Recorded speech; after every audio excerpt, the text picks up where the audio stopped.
네, 여러분 안녕하세요. 저는 국립외교원에서 경제통상개발연구부장으로 있는 김양이라고 합니다.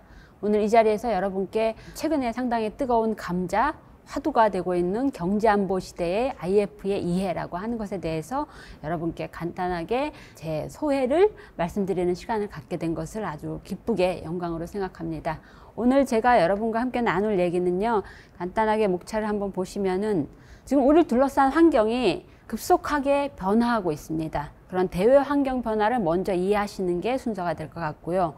그런 가운데 경제 안보 전략이라 하는 것이 무엇인가를 먼저 이해를 해야지 그 뒤에 나오는 소위 IPEF라고 많이 얘기합니다. 인태 경제 프레임워크라고 하는 것들이 뭔지를 훨씬 쉽게 정확하게 이해할 수 있을 것이라고 생각을 합니다. 그 다음에 따라서 IPEF의 특징과 쟁점에 대해서 말씀드려 보겠습니다. 그리고 마지막으로 자 그렇다면 지금과 같은 경제안보 시대에 IPEF의 추진 방향은 뭐가 되어야 될까에 대해서 말씀을 드려보도록 하겠습니다. 자, 경제안보를 이해해야 IPEF가 보인다 라는 말씀을 먼저 드리고 싶습니다. 2019년에 일본의 한국에 대한 어떤 수출 규제 강화라는 게 있었습니다. 그 일이 상당히 크게 벌어지고 난 후에 또 코로나 팬데믹 사태가 왔고요. 이윽고 미중 전략 경쟁이라고 하는 것들이 나오고 한국 그리고 미국, 대만, 일본이 같이 반도체 동맹을 만들어야 되는 거 아니냐라고 하면서 반도체라고 하는 것들이 상당히 중요한 산업으로 부각이 됐고 그 다음에 오는 2월, 지난 2월 러시아가 우크라이나를 침공하면서 또다시 세계는 또 전혀 다른 방향으로 더 빠른 속도로 진입하고 있다라는 느낌입니다. 그런 가운데 지금 이제 인태 경제 프레임워크, 앞으로 IPEF라고 말씀드리겠습니다. 이것이 왔습니다. 그래서 이런 어떤 경제 안보라고 하는 것들을 먼저 좀 말씀드려 보고 IPEF가 뭔지 좀 생각을 해보자 라는 것입니다. 지금 상황을 조금 간단하게 그래프로 좀 말씀을 드려보겠습니다. 저는 지금의 상황을 경제와 안보를 더 이상 분리시켜서 생각하기 힘든 시대가 왔다. 즉 경제안보 불가분성의 시대가 왔다라고 저는 이렇게 이해를 하고 있습니다. 이렇게 이해할 수밖에 없는 세 가지 변수를 좀 말씀드려 볼까요? 첫 번째로는 지금까지 지구상의 모든 나라들은 기업들은 오로지 효율성에 기반해서 물건을 싸게 잘 만들어 주는 곳이라면 어디든지 찾아갔습니다. 그 결과가 글로벌화이고 그 결과가 바로 서로가 고도의 상호 의존성을 갖는 그런 시대가 왔다라는 것이죠. 그런데 문제가 생겼습니다. 여기에 미중 전략 경쟁이라고 하는 새로운 변수가 등장이 된 거죠. 그래서 미국의 시각에서 봤을 때 중국이란 나라는 미국이 만들어 놓은 자유주의 국제 질서, 규범 기반의 자유주의 국제 질서를 깨트리는 나라다 라는 시각이 강합니다. 그리고 일정 정도 그 부분은 사실이고요.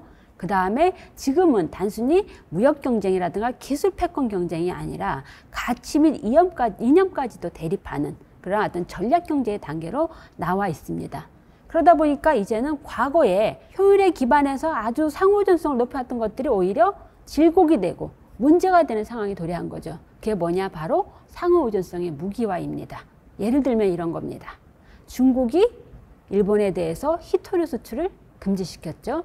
한국에다가 사드를 배치하자 그에 대한 보복으로 상당히 강한 강도로 중국이 한국에다가 소위 말하는 사드 보복을 했습니다. 호주가 중국에 대해서 코로나 기원 조사를 하자라고 하자 호주에서 수입하던 철강석의 수입을 전격 금지시켰습니다. 이런 식의 상호 의존성의 무기화라는 것들이 예전에는 생각할 수 없었지만 이제 점점 이런 것들이 강해지는 시대가 왔다는 거죠. 또 하나 뭐가 있느냐? 지금까지 기술이라고 하는 것들은 바이오 기술, 사람의 생명을 살릴 수 있는 아주 중요한 기술이죠. 그런데 이게 점점 소위 이중용도라는 게 만들어집니다. 물론 이중용도라는 것은 예전에도 있었죠. 그러나 이것들이 점점 많아지면서 바이오 기술은 사람의 소중한 생명을 살리는 기술이기도 하지만 다른 한편은 이것을 누가 어떻게 만드느냐에 따라서 엄청난 무시무시한 대량 살상 무기가 될 수도 있는 거죠. 화학 무기로 만들어진다면은 이렇게 이중용도의 기술이라는 게 점점 더 많아지기 때문에 이런 것들이 어떤 미중 전략 경쟁과 결합되었을 때는 뭐가 되느냐? 기술 개발에 대해서, 기술 교류에 대해서 더 이상 시장에 맡겨두면 안 되는 상황이 됐다는 거죠. 기술의 안보화라고 얘기를 합니다. 즉 이렇게 시장에서 일어나는 두 가지 변화, 디지털 전환이 일어나고 이중용도 기술이 점점 더 많아지는 것이 한 축에 있고 저는 이것을 기술의 형질 변화라고 말합니다. 또 한쪽에서는 상호 의존성이 고도로 높아졌는데 그러다 보니까 이것들이 상호 의존성을 무기화하는 상황까지 도래하는 그 중심에 뭐가 있느냐? 바로 미중 전략 경쟁이 심화된다라고 하는 거죠. 이렇게 미중 전략 경쟁이 심화되는 거, 더 나아가서는 이제는 러시아 우크라이나 전쟁 이후에는 전반적으로 전략 경쟁이 심화되는, 지정학적 갈등이 고조되는 이 상황이 뭐와 만났다? 상호 의존성의 고도화라는 것과 만나고 또 기술의 형질 전환이랑 만나다 보니까 자, 이제는 경제 따로 안보 따로라고 하는 것들이 통용이 안 되는, 그래서 좀 더 국가가 전면에 나서서 시장에서의 기술 교류, 수출에 대해서, 투자에 대해서 일일이 다 관여할 수밖에 없는 그러한 시대가 왔다라고 하는 겁니다. 바로 이런 것들이 무엇으로 연결되느냐? 지금까지는 미중 전략 경쟁이라고 얘기해도 크게 문제가 없었습니다. 그러나 이제 앞으로는 저는 조금 다른 단계로 접어들었다라고 생각을 합니다. 뭐냐면은 미국이 가만히 봤을 때 지금까지는 미국 단독으로도 소위 말하는 아메리카 퍼스트, 미국 우선주의로 대중 기술도 막고 투자도 막고 하는 것들이 그럭저럭 가능했는데 워낙 이게 글로벌화되어 있다 보니까 이제는 투자라든가 기술이라든가 데이터의 보호에 미국 혼자서는 힘들어졌다라는 거죠. 그러다 보니까 미국이 동맹을 찾기 시작을 하고 우방을 찾기 시작을 합니다. 그러면서 점점 미국이 단독으로 중국을 봉쇄했던 것들이 우방을 부르고 동맹을 부르면서 이런 보호주의를 진영화하는 새로운 단계로 진입을 하고 있습니다. 근데 사실 이거는 중국 쪽도 마찬가지입니다. 특히 러시아 우크라이나 전쟁 이후에 중국과 러시아가 밀착하는 모습을 보이고 있습니다. 그리고 중국도 중국 나름대로 1대1로라든가 브릭스라든가 아프리카, 중남미 등의 자기의 우방들을 많이 만들어내면서 지금의 이 보호주의라고 하는 것들은 점차 진영화되는 그러한 모습을 닮아가고 있다고 봅니다. 이렇게 보호주의가 진영화되는 것을 저는 아까 말씀드린 경제와 안보가 분리 불가능해진 그런 시대의 아주 자연스러운 기결이다라고 이해를 하고 있습니다.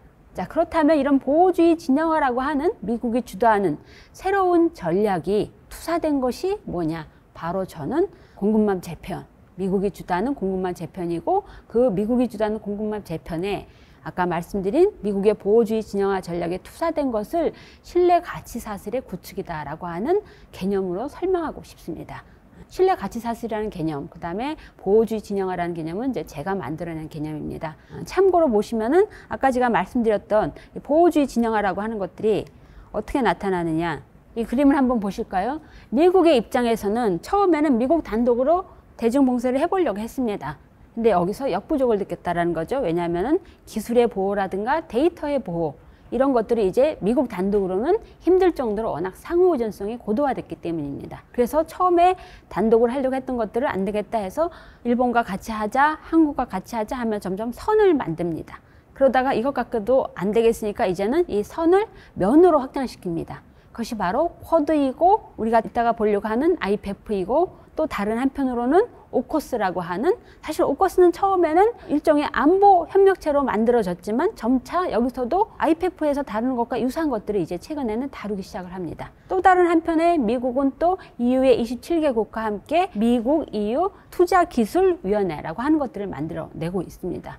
이런 식으로 중층적으로 미국은 쿼드, IPEF, 오커스, TTC와 같은 보호주의 진영화를 만들어 나가면서 이 가운데에서 특히 공급망 재편과 관련해서 말씀드려 봤을 때 기존에는 효율성에 입각하다 보니까 글로벌 공급망에 중국이 다 포함되어 있었죠. 근데 이 모든 것들을 다 디커플링 하자는 아닙니다.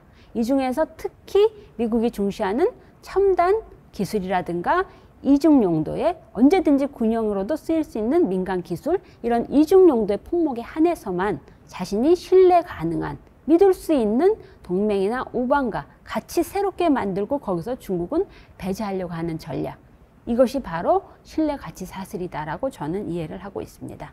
이런 것들을 미국이 계속적으로 중층적으로 만들어 나가고 있습니다. 간단하게 이런 어떤 경제안보 불가분성의 시대의 도래, 그 결과가 보호주의 진영하고 신뢰 가치 사슬의 구축 시도다라고 하는 것들을 말씀드렸고요. 이런 어떤 시대 변화, 구조적인 장기적인 구조 변화를 배경으로 이해하면서 경제안보 전략에 대해서 말씀을 드려보겠습니다. 바로 경제안보 전략이라는 것은 이렇게 말씀드릴 수 있겠습니다. 지금 얘기했던 경제안보 불가분성이라는 그런 환경 변화에 대응해서 자, 이제는 경제안보 따로 할 수 없구나. 따라서 경제와 안보 양면에서 모두 우리가 국익을 시야에 놓고 다양한 정책 수단을 구사하는 경제, 안보, 복합 연계 전략이다. 조금 말이 어려울까요? 쉽게 말해서 거기에는 경제 정책 따로 안보 정책 따로 있었습니다. 그러나 이제는 분리하기 어렵기 때문에 이걸 복합적으로 시야에다 두고 그런 정책을 편다. 그것이 안보, 경제 안보 전략이다라고 이해하시면 될 것 같습니다. 여기서 하나 걸리는 게 있습니다. 자, 경제 안보 전략을 통해서 우리가 뭘 해야 돼? 목표가 뭐야? 라고 하는 질문을 우리는 던질 수밖에 없죠. 그것은 바로 우리가 추구하는 가치가 뭐야? 우리가 추구하는 국익이 뭐야? 어떤 국익을 우리는 확보해야 돼? 라는 질문을 먼저 던질 수밖에 없다라는 거죠.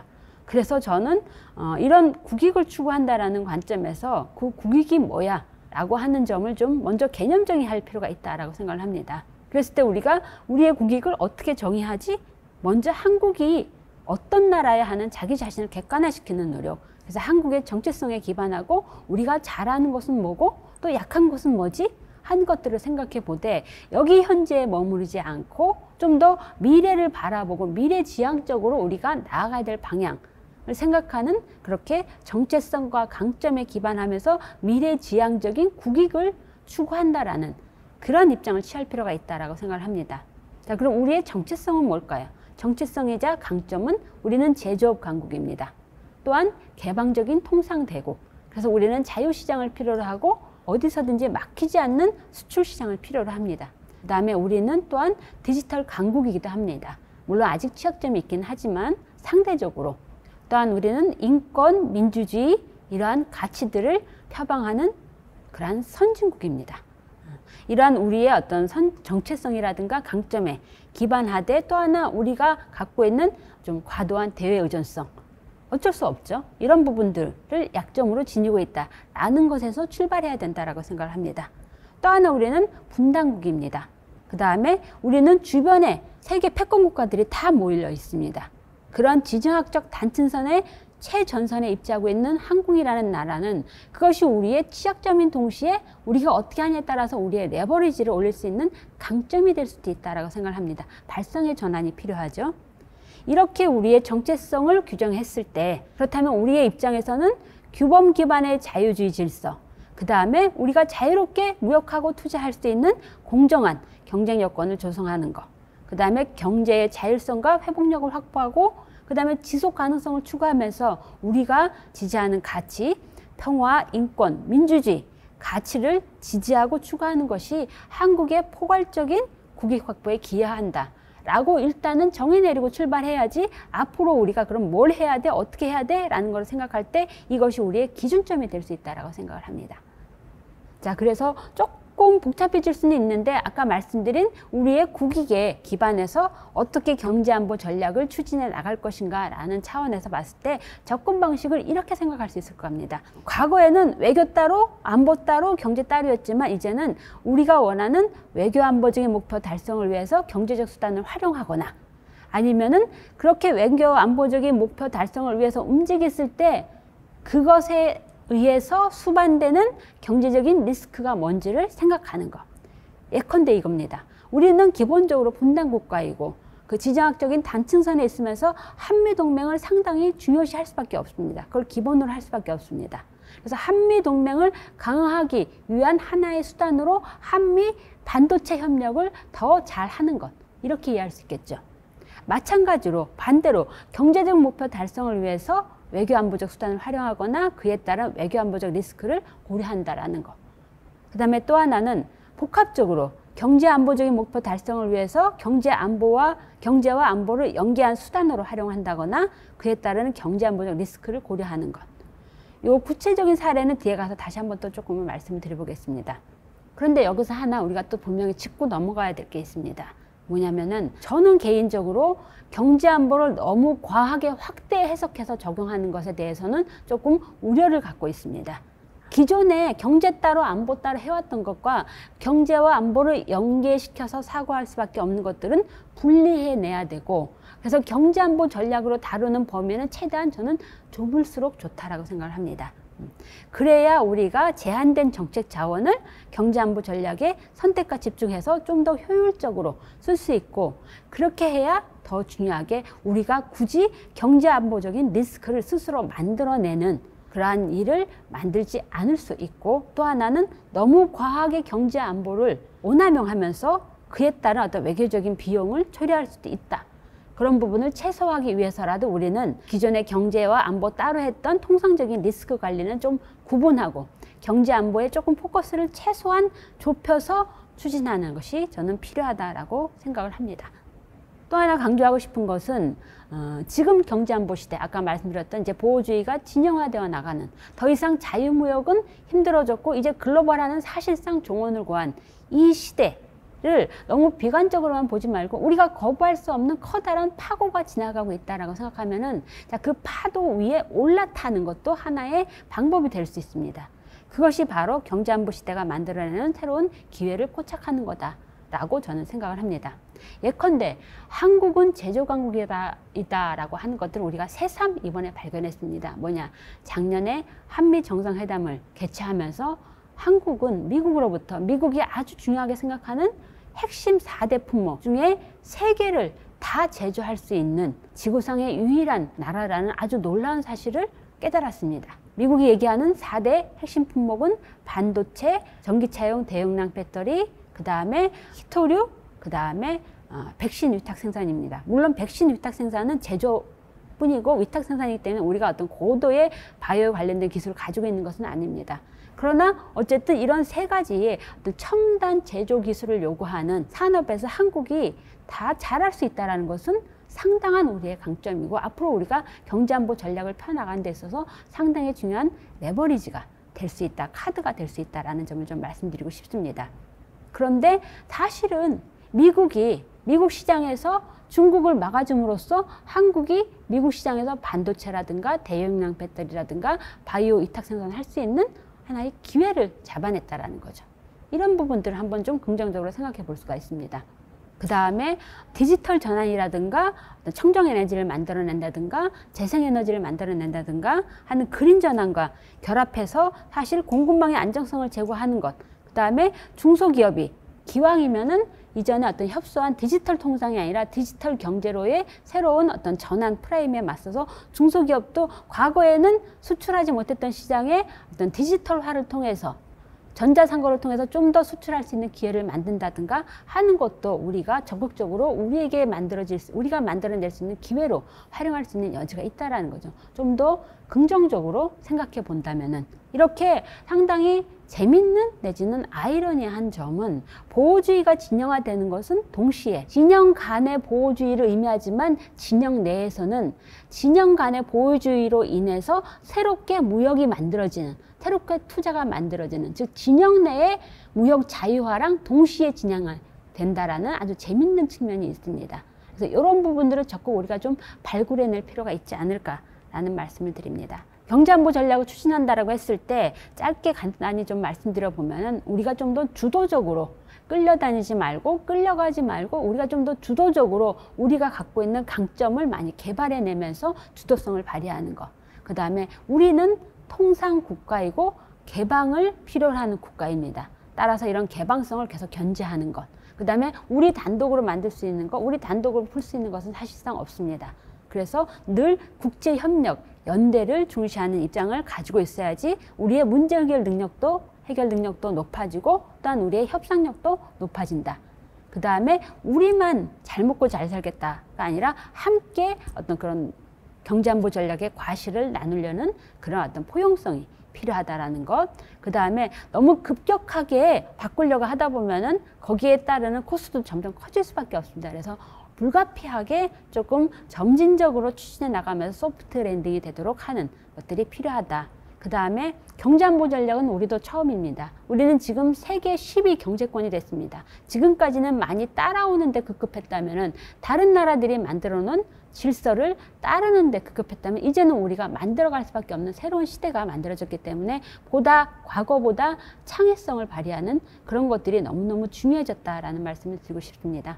그래서 경제안보 전략을 하는 것들은 기존에 해왔던 것들을 경제안보적인 시각에서 다시 재해석해서 접근하는 것도 필요하겠고, 또 하나 어쩌면 더 중요할 수 있는 것들이 이전에는 겪어보지 않았던 새로운 이슈가 등장을 하고, 그런 것들을 이제 이전의 문법으로는, 과거에 했던 어떤 관성적인 방식으로는 이제는 힘들어졌다라는 겁니다. 그런 것들에 대해서 좀 더 창조적으로 접근할 필요가 있다라는 것. 거기에 하나로 얘기해야 될 것들이 바로 이제부터 말씀드릴 IPEF입니다. IPEF나 TTC 같은 것들이 바로 전형적인 보호주의 진영화의 한 움직임입니다. 그렇게 했을 때 이런 것들에 대해서 과거의 문법으로는 설명이 힘들고 과거의 방식으로는 풀어나갈 수 없는 이 부분에 대해서 우리가 좀 더 새로운 시각으로 접근해서 다가갈 필요가 있다라는 말씀을 드리고 싶습니다. 이렇게 경제안보 전략을 먼저 이해를 해야지 IPEF라고 하는 것들이 그 맥락이 이해되지 않을까라는 차원에서 앞에 조금 지루할 수 있는데 경제안보 전략을 말씀을 드려봤습니다. 간단하게 IPEF의 특징과 쟁점에 대해서 좀 말씀드려 보겠습니다. 거듭 말씀드릴 수 있는 것은 IPEF는 보호주의 진영화의 한 단면이다. 앞으로 IPEF와 같은 것들은 계속적으로 만들어질 수밖에 없다. 따라서 IPEF를 단지 IPEF만 보고 무엇을 할지를 생각하고 움직이는 것은 근시안이다. 우리의 전체적인 경제안보 전략을 다시 짜고 그 안에서 IPEF에 대해서 일관된 입장을 가지고 원칙을 가지고 움직여 나가야 된다 라는 말씀을 강조하기 위해서 앞에 좀 서론이 길었을지도 모르겠습니다. 자, 간단하게 IPEF의 특징과 쟁점을 한번 살펴볼까요? 이거는 기존의 FTA 모델하고는 아주 다릅니다. 새로운 경제협력 모델이 탄생했다라고 말씀드릴 수도 있겠죠. 미국에서는 이것을 경제협력 플랫폼이라고 표현을 합니다. 예를 들면 이런 것들이 있기 때문에 플랫폼이라는 표현을 쓰는 거죠. 아주 정형화된 그런 것들이 아니다라는 것입니다. 먼저 일단 5월 23일에 이제 출범식을 할 때 13개 나라가 참여했습니다. 한국도 포함되고요. 그런데 며칠 지나지 않아서 피지가 합류를 했습니다. 그 다음에 6월 2일 날 방글라데시하고 미국이 이제 미국에서 만나서 회의를 하는데 방글라데시아도 우리도 관심 있다. 근데 우리는 다 안 들어가고 2개 필라 정도 관심 있다. 공급망, 그 다음에 탈탄소화 이런 얘기들을 이제 또 꺼내기 시작을 합니다. 앞으로 또 다른 회원국들이 더 늘어날 수 있도록 이미 지금 열린 상태다라고 하는 것들을 말씀드릴 수 있겠습니다. 그리고 이것은 FTA와 다르게 필라라는 형태를 지니고 있습니다. 그래서 필라라고 한다면은 뭐 축 내지는 분야 정도로 말씀드릴 수 있겠는데 4개의 필라가 있습니다. 공정하고 회복력 있는 무역 필라 1, 그 다음에 필라 2는 공급망 회복력, 세 번째는 인프라 청정 에너지 및 탈탄소와 네 번째는 조세 반부패. 특히 이 중에서 디지털 통상이 아니라 디지털 경제라든가 공급망이라든가 신흥 기술이라든가 이런 것들은 기존에는 없었습니다. 기존의 FTA는 없었습니다. 그런데 이런 것들을 새로 만들어내려고 하는 거죠. 왜냐하면 시대는 확확 변하고 있는데 이런 것들을 규율할 수 있는 글로벌 규범은 없습니다. WTO에서도 없고 기존의 FTA에도 또 이런 것들은 없습니다. 새로 이런 것들을 규율할 수 있는 규범을 한번 여기에서 유연하게 만들어 보겠다라는 거죠. 또 하나 왜 이게 유연하다라고 얘기를 하냐면은 참가국은 이 4개 필라에 다 들어가지 않아도 됩니다. 아까 방글라데시처럼 나는 여기서 2개만 들어갈래 해도 오케이. 아니면 다른 나라들은 한국 같은 나라, 한국, 일본, 호주 정도는 4개 필라 다 들어갈래 라고 말해도 되는 겁니다. 또 하나는 여기는 기존의 FTA에서는 늘 따라다녔던 메뉴라고 할 수 있는 시장 접근이 없습니다. 관세를 인하하거나 철폐해서 서로가 자유무역이 되게끔 하는 거, 서비스 시장을 개방한다든가 이런 것들이 없습니다. 왜 이런 것들이 없느냐? 이런 것들을 하려면 의회의 비준을 거쳐야 됩니다. 그러면 언제 통과될지 모릅니다. 너무너무 오랜 시간이 걸립니다. 미국은 마음이 다급합니다. 빨리 이런 것들을 만들어서 어떻게든지 최대한 빨리 대중봉쇄를 해야 되는 입장에서 이런 것들을 많이 시간을 지체할 수 있는 요소들을 가급적 빼려고 하는 거죠. 그리고 사실은 실상 국내에서 자국시장 접근을, 자국시장 개방을 반대하는 노동계의 입장을 반영한 결과이기도 합니다. 그래서 미국은 이것을 그 의회에서 비준을 받아야 되는 그런 국제법적인 구속력을 지닌 조약이 아니라 행정부 차원에서 결정하고 타결하면 되는 행정협정으로 추진하려고 합니다. 이러한 어떤 유연한 경제 플랫폼을 추구하려고 하는 게 IPEF의 특징이다라고 말씀드릴 수 있겠습니다. 자, 그러면 이런 IPEF의 특징과 쟁점을 말씀을 드렸는데 여기에 참여하는 나라들은 이 IPEF를 보면서 무슨 생각을 하고 있을까요? 실제 다 동상이몽입니다. 각기 입장이 많이 다릅니다. 특히 여기서 좀 주목하고 싶은 것은 아세안 7개국입니다. 아세안의 캄보디아, 라오스, 미얀마를 빼고는 나머지 나라가 다 여기에 합류를 하는데 이 나라들은 우리는 처음부터 끝까지 미국과 같이 할 거야. 미국과 뜻이 맞아는 절대 아닙니다. 일단 들어가서 그 안에서 최대한 디지털 전환이라든가 공급망이라든가 탈탄소 이런 거에 대해서 자기네들도 필요하기 때문에 경제적인 실리를 추구하되 이것이 너무 과도하게 반중연대의 색채를 띠는 것은 우리는 원하지 않아 라는 입장을 분명히 합니다. 그러면서 우리는 여기에서 아세안 중심성이라고 하는 거, 아세안 10나라가 이 IPEF를 추진하는 데 있어서 흩어지지 않고 분열되지 않고 그대로 그 아세안 10나라의 어떤 중요성을, 비중을 중시해 주는 거, 우선순위를 부여하는 거, 이거 계속 가져가기를 바란다라는 것들을 상당히 강조를 하고 있습니다. 또 하나, 대만은 참여하고 싶었지만 사실은 만일 대만이 참여할 경우 너무 과도하게 반중 색채가 강화되면서 아세안이 그렇게 되면 우리는 참석하지 않을래 라고 할 수도 있기 때문에 대만은 미국에서 조금 제외를 시켰습니다. 자, 그렇다면 앞으로 이 IPEF는 어떻게 되어 갈까요? 잘 풀려나갈 수 있을까요? IPEF가 앞으로 미국이 의도한 대로 정말로 유연한 경제 플랫폼으로서 지구상 어디에도 없는 새로운 규범들을 만들어 나가는 그러한 결실을 얻기 위해서는 풀어야 될 과제가 있습니다. 저는 그것을 IPEF가 갖고 있는 세 개의 딜레마라고 보고 있습니다. 먼저 첫 번째는 아까 말씀드린 그 유연성과 법적 안정성 간의 딜레마입니다. 미국 입장에서 이것을 신속하게 추진하기 위해서 상당히 유연한 방식들을 많이 도입을 했지만 그러나 이것이 오는 11월 미국의 중간선거, 그 다음에 이후에 대통령 선거에서 만에 하나 민주당이 패배하거나 국내 동력을 상실하게 될 경우에는 이것이 어떻게 될지 그 존폐가 위태로워진다는 겁니다. 그래서 유연성도 좋지만 이것이 국제법적인 안정성을 확보해야지만 다른 나라도 이거 오래 갈 수 있는 거네 라는 신뢰를 갖고 뛰어들 수 있다는 거죠.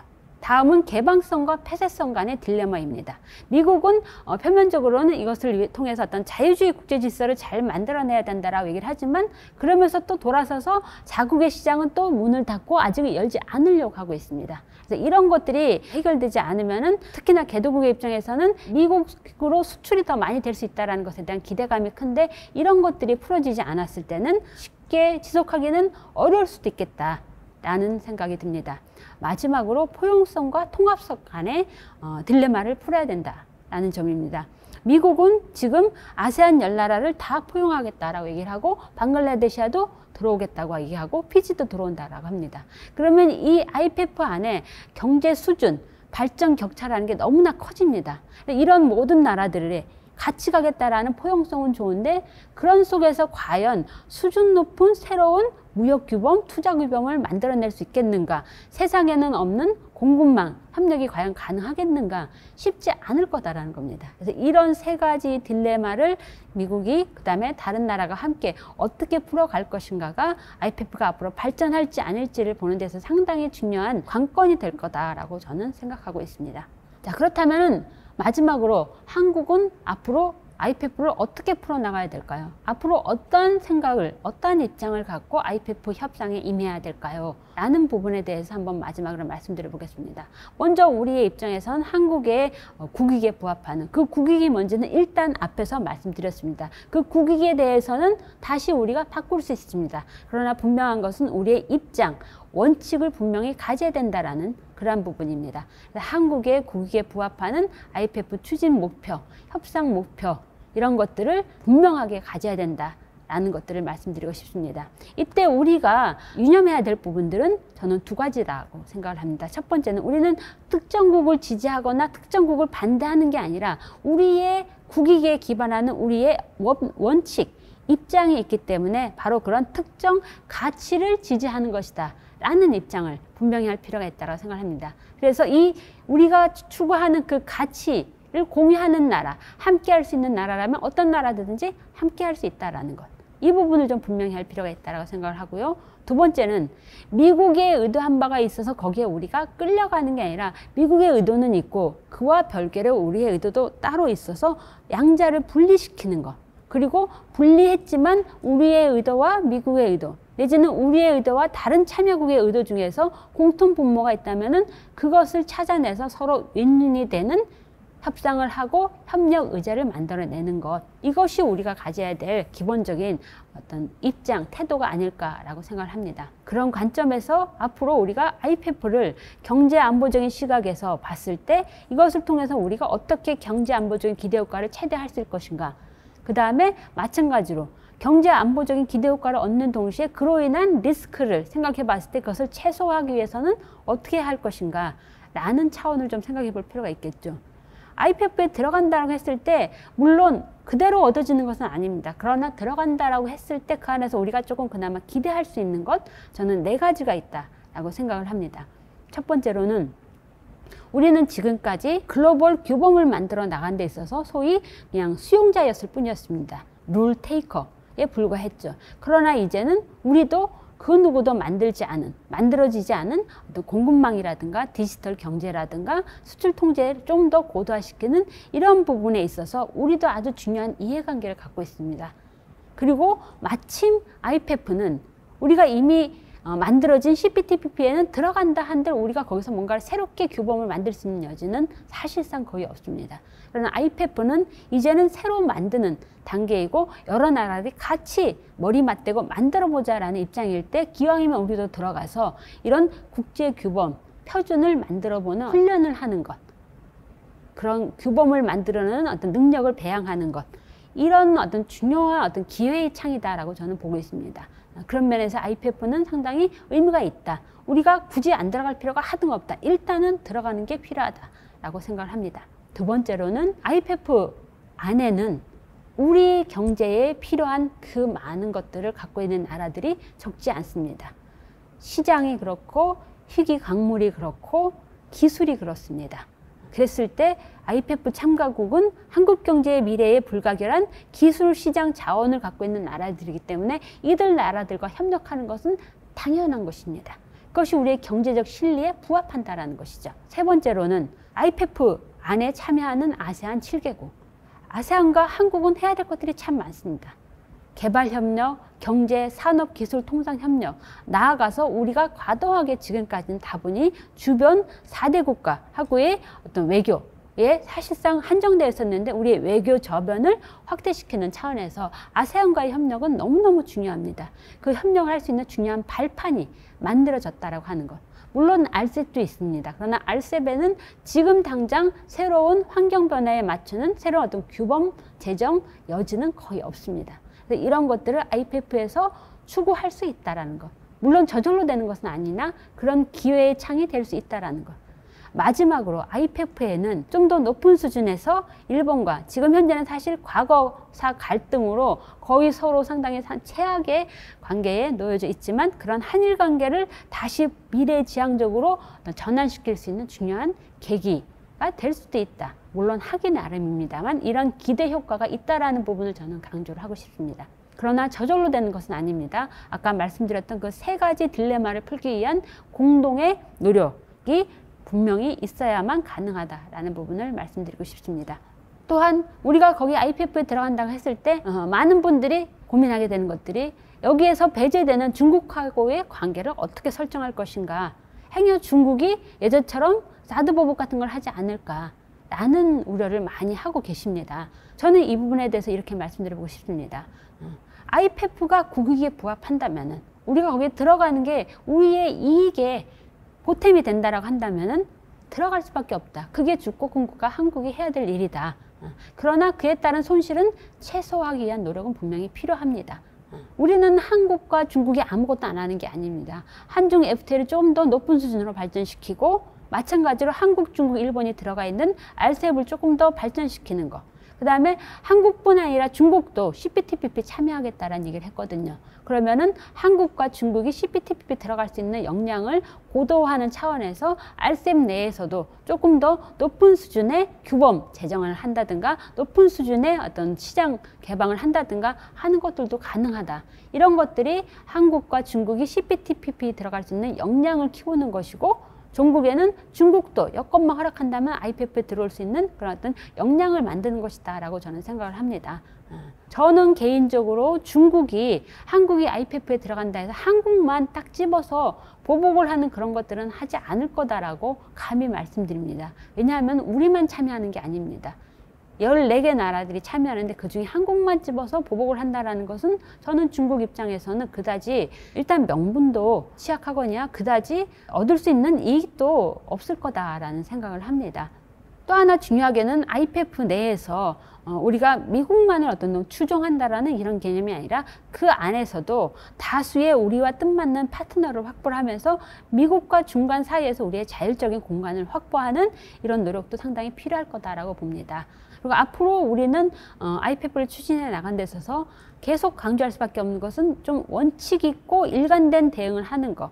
그 다음에 우리가 과도하게 중국을 자극하지 않는 그런 어떤 메시지 전달 이런 것들이 참 필요할 거다라는 말씀을 드리고 싶습니다. 중국의 보복 가능성은 저는 낮다라고 봅니다. 왜냐하면 과거의 사드 보복을 통해서 중국은 사실은 얻는 것보다 훨씬 많은 것들을 잃었다라고 생각합니다. 세계는 한국만 그때 당시 중국을 보고 있었던 게 아니라 전 세계가 중국을 보고 있었습니다. 경제적인 강요를 하는 나라, 상호부진성을 무기화할 수 있는 나라로서의 중국의 이미지를 한 번 더 가지고 가는 것이 중국의 입장에서는 결코 이득이 될 수 없다라고 저는 생각을 합니다. 그럼에도 불구하고 우리는 분명히 여전히 중요한 이웃 국가인 중국과의 관계 강화를 소홀히 해서는 안 된다라는 말씀을 드리고 싶습니다. 마지막으로 IPEF를 잘하기 위해서는 참여국 간에 무엇을 할 것인가도 중요하지만 국내에서 우리가 IPEF에서 얻고자 하는 것들을 제대로 얻기 위해서는 국내에서 그에 부합하는 내부 정비가 필요하다는 말씀을 드리고 싶습니다. 국내 시스템을 제대로 구축할 필요가 있고, 무엇보다도 앞으로는 경제안보 전략을 잘 풀어나가기 위해서는 매우 노련하고 유능한 경제안보 외교 역량이 필요해집니다. 그러나 이 외교 역량이라고 하는 것들은 단지 외교부만의 전유물은 아닙니다. 국가 전반의 산업부도, 기재부도, 법무부도 국가 전반의 어떤 외교 역량을 어떤 향상시키기 위한 그러한 노력이 같이 가야 되지 않을까라고 말씀을 드리고 싶습니다. 그 다음에 우리가 아까도 말씀드렸지만 경제안보의 오남용을 경계해야 된다라는 말씀으로 매듭을 짓고자 합니다. 우리는 공정할 뿐 아니라 자유로운 무역이 우리의 국익에 합치됩니다. 그다음에 너무 과도하게 경제의 안보화를 추구했을 때 그것이 우리가 갖고 있는 강점인 자유민주주의, 행여 민간의 자율성, 열린 사회로서의 그런 개방성을 훼손하지 않도록 매우 유념해야 된다라는 말씀을 드리고 싶습니다. 한국은 자유민주주의 국가입니다. 그리고 우리의 정체성이 바로 그것입니다. 열린 사회로서의 개방성. 그것이 우리의 매력 자산이고 그것이 바로 오늘날과 같은 어떤 한류를 전 세계적으로 수용할 수 있게끔 하는, 한류가 전 세계적으로 수용되게끔 하는 중요한 원천이 되었다라고 생각합니다. 이런 소중한 우리의 자산을 잃지 않으려는 노력이 같이 가야지만 IPEF는 분명히 성공할 수 있으리라고 말씀드리고 싶습니다. 이상 마치겠습니다.